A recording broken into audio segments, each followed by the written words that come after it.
Hi, Matt Lockett here from the Justice House of Prayer, DC, and I have some exciting updates that I want to share with you. But first, let me just share this out of Galatians chapter 6, verse 9. It says, "And let us not grow weary in doing good, for in due season we will reap if we do not give up." In the spirit of that, I want to share with you some exciting updates because as an intercessor, I believe that when God gives you assignments in this life, we are promised a fruit if we just don't give up. And so these updates have to do with some long-term prayer assignments that God has given us, and we are just determined to not give up along the way. The first one has to do with Bound for Life. You know, we've seen some interesting things happen since the overturn of Roe v. Wade. Most recently, we lost a case that has to do with RU-486, which is the mifepristone drug. It's an abortion drug. We lost that case in the beginning of the summer. But, you know, I want to share with you a prophetic word that Cindy Jacobs spoke over me and over Bound for Life several years ago. She said this, that God is going to give you strength in the States.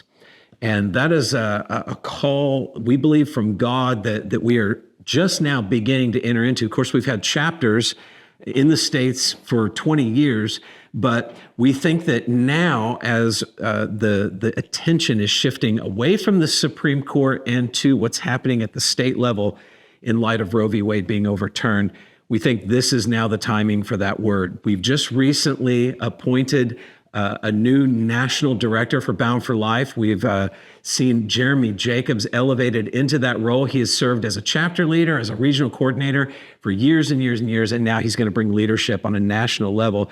And he's now beginning a fresh effort to see Bound for Life represented in all 50 states and really to strengthen the family of Bound for Life and to coordinate it nationwide. So we're really excited about that update. Number two has to do with the apology. Now, some of you who have been tracking with us for the last 3 years know that God really drew our attention to one of our original prayer mandates going back 20 years, which was to see an apology to Native Americans given by the United States government regarding past atrocities like the Indian Removal Act and forced relocation, Trail of Tears, Trail of Death, all of those kinds of things. And in 2021, we began fresh efforts to push that forward.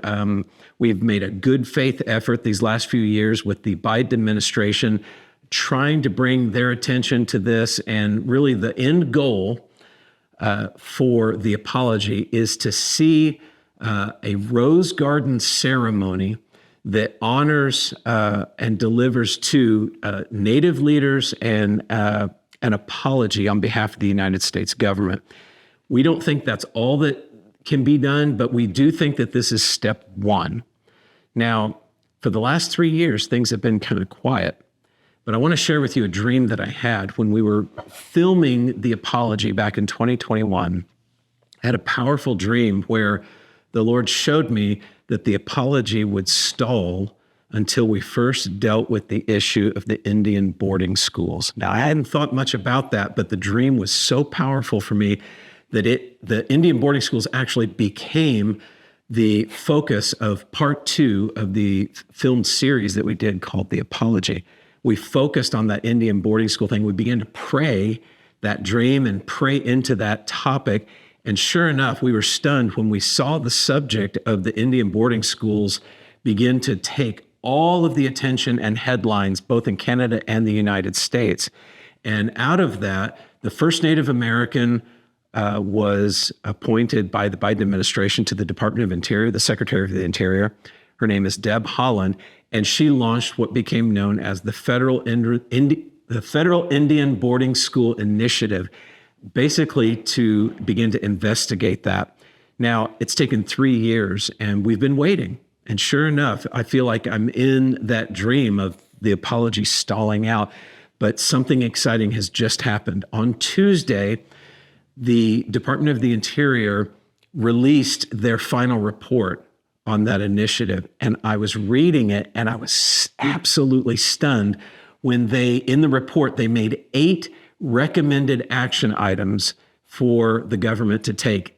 Number 1 of those recommendations was to issue a formal acknowledgement and apology. When I read that, oh my gosh, I was blown away because I felt like this was both my dream and it's now, maybe this is God's divine moment for this to come back into focus. And so I've been working on this with Sam Brownback and Nigel Big Pond. Many of you know who they are and just have so much trust and respect for their leadership on this topic. And we've been feverishly working this week. We put out a press release on Thursday morning. Interview requests are already coming in. We're also pushing out an op-ed on this topic, and we are urging President Biden to take action immediately on this first recommendation so that healing can begin for the nation. So, man, would you please join us in prayer for this? I think this is a huge moment right now. We could potentially see breakthrough for the apology. And again, my goal is to see that ceremony take place in the Rose Garden. For years, we have been prayer walking around the White House countless times, and we go to the corner that's closest to the Rose Garden, and we stand there and we ask God for keys to the Rose Garden. Would you join us in that prayer that God would open the Rose Garden for this divine initiative? I believe God isn't done with this. I believe he wants this for America. Number 3 has to do with Taiwan. I've shared in previous updates that there's a great need for teaching and training for intercessors in Taiwan, but also I think in my previous update, I shared with you that one of the leaders had a very powerful prophetic dream where they saw a candle that was lit, and that candle split into 4 pieces, and each of the 4 pieces was lit. The way they interpreted that was that the fire that was started with our prayer strike in the spring now needs to spread to 4 other cities. And they've already conducted the first of those 4 prayer strikes. The second prayer strike is coming up at the end of September. Kim and I have been invited to come and join in that prayer strike. It's just 5 days, but there's also been a request made that we would come and do teaching and training. So our intention is to travel back to Taiwan at the end of September. And what I'm looking to do is to conduct some teaching and training and intercession for the church there. We're going to participate in that 5-day fast and prayer strike, but then also we're going to be meeting with national leaders and beginning to scout and coordinate for the next 21-day prayer strike, which is next spring. So that's coming up. So a lot of amazing things are happening. It's all happening right now. I'm thrilled to be able to share that with you, but I also have a request. We have an immediate financial need regarding flights to be able to go to Taiwan. And so I just want to make you aware of that we need a few $1,000s to be able to cover our travel expenses and our housing expenses once we're there.